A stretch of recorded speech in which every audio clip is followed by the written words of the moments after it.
Brother, can you tell me which anime is better? আপনার কোয়েশ্চেনটা খুব সুন্দর। এখন আমি যদি পার্সোনালি আমার দিক থেকে বলি তাহলে আমি বলবো লাইক নারুটো অথবা ভিনল্যান্ড সাগা। এই দুইটা অ্যানিমে ভাই আমার কাছে খুব দারুণ লাগছে। এখন আপনারা যদি ভাবেন যে আমি এই দুইটা অ্যানিমেই দেখছি তাহলে আপনারা রং। আমি অনেক অ্যানিমেই দেখছি। সব বলা তো সম্ভব না, কয়েকটা নাম বলি: Wind Breaker, Demon Slayer, Jujutsu Kaisen, Tokyo Revenge, Solo Leveling. এখন আমার কাছে তো এই দুইটাই ভালো লাগছে। এখন দেখেন আমি কিন্তু অ্যানিমে অন্যরকম ভাবে দেখি। আমি অ্যানিমে দেখা মানে এটা কম্পেয়ার করি না যে কি শক্তিশালী, কারোর সাথে কারো ভার্সেস করি না, কারণ এগুলি আমার একদম অপছন্দ।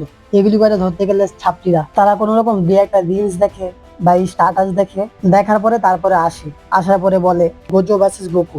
আবার কেউ বলে গোকুকে নাকি ইটাচি গেঞ্জি সুতে ফালা মেরা ফেলবে, সাইতামা নাকি জেনোকে ওয়ান পাঞ্চ মেরা ডিফিট করে ফেলবো। এখন দেখেন, যদি এইসব মানুষ দেখেন না, আমার পরামর্শ সবসময় এটাই থাকবো, তাদেরকে ইগনোর করেন, বলেন হ্যাঁ তোরা জিতছস, আমি হারছি।